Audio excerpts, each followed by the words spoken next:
The convoy stopped. Sergeant Mara Collins raised her fist, the universal signal to halt. 12 Marines behind her froze mid-step, weapons ready, eyes scanning the Iraqi desert horizon. The sun was merciless, the silence even worse. "Collins, what the hell?" Lieutenant Briggs' voice crackled through the comms, irritation bleeding through static. She didn't answer. Not yet. Her instinct had spoken, not with words, not with logic, just a feeling. Sharp, cold, undeniable. Something was wrong. The road ahead looked clear. Dust, rocks, the skeletal remains of an abandoned village 200 meters out. Intel said the area was safe. The route had been used a dozen times that month, but Mara's gut twisted like barbed wire. "Collins, we're on a timeline here," Briggs snapped. "Move out." She turned to face him. 24 years old, 5'6", a woman in a unit where most men towered over her. She'd earned her place in Force Recon through blood, sweat, and more push-ups than she could count. But moments like this, they still carried weight.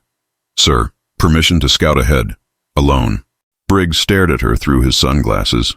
The rest of the team shifted uncomfortably. They trusted her. She'd proven herself in Fallujah, in Helmand, in places that didn't make it into the reports. But this felt like paranoia. "You got something solid?" Briggs asked. "No, sir." "Then we move." "Sir, that's an order, Sergeant." Mara's jaw tightened. She looked at the road again. The abandoned village. The way the light hit the sand. The way it didn't. "I'm asking for 2 minutes," she said quietly. "Just 2. Briggs exhaled hard. The kind of exhale that meant he was weighing career protocol against instinct. Against her. 1 minute, he said finally. "Then we roll." Mara didn't wait. She moved forward low and fast, rifle up. Her boots barely made a sound. The rest of the team watched her silhouette shrink against the desert glare. 30 seconds in, she saw it. A wire, thin as fishing line, stretched across the dirt road, almost invisible except for the way it caught the sun at just the right angle. Her heart slammed against her ribs. She knelt, followed the wire with her eyes. It led to the left side of the road, buried under a pile of rocks that looked natural. Too natural. IED, and not just one. She traced the line further. Another wire.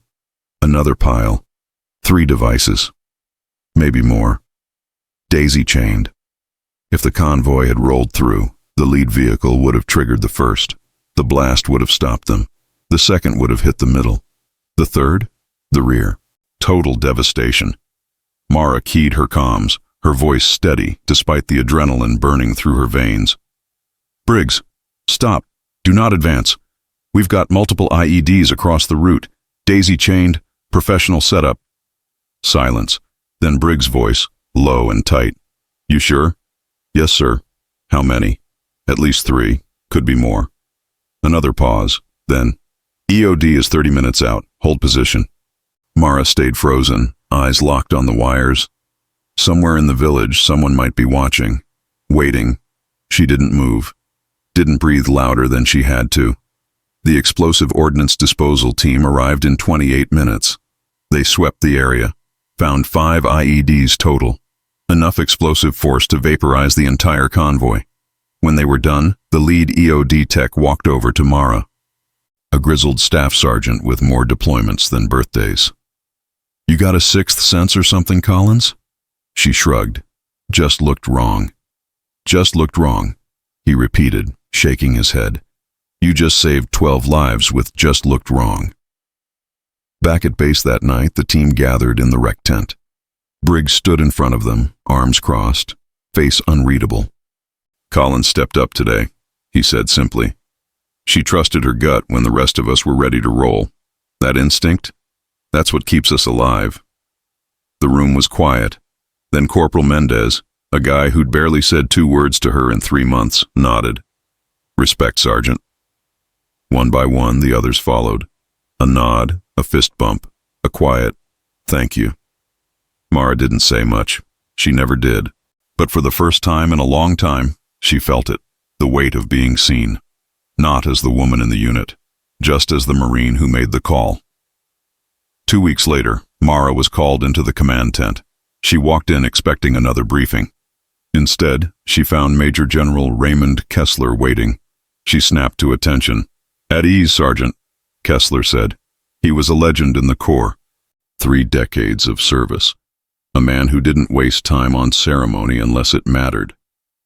"Do you know why you're here?" he asked. "No, sir." He picked up a folder from the table, opened it. Inside was a photo of the road, the IEDs, the wires. "Intel traced the devices back to a cell we've been hunting for 8 months, Kessler said. "They've killed 17 coalition personnel, wounded 34 more. You stopped them cold." Mara said nothing. "Your lieutenant says you had no hard evidence, no drone footage, no SIGINT, just instinct." "Yes, sir." Kessler studied her for a long moment. Then he smiled. Just barely.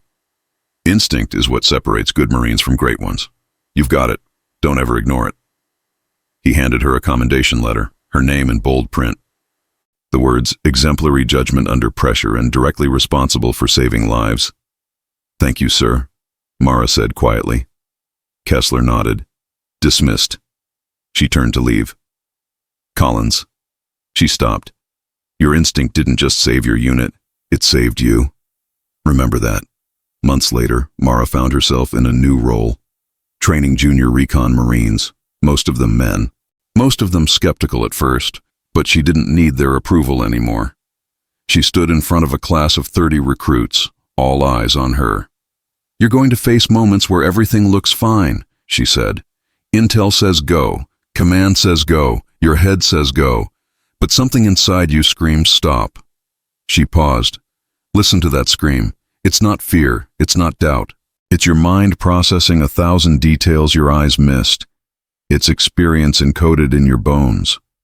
It's instinct." One recruit raised his hand. "What if you're wrong?" Mara smiled faintly. "Then you're cautious." And caution never killed anyone. But ignoring instinct?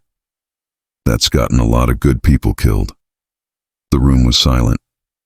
"You'll be tested," she continued. "Not just physically, not just mentally, but in moments where you have to choose between protocol and gut feeling.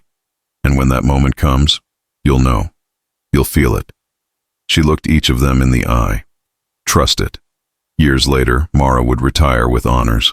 She'd go on to write a training manual used across the Marine Corps. She'd speak at military academies.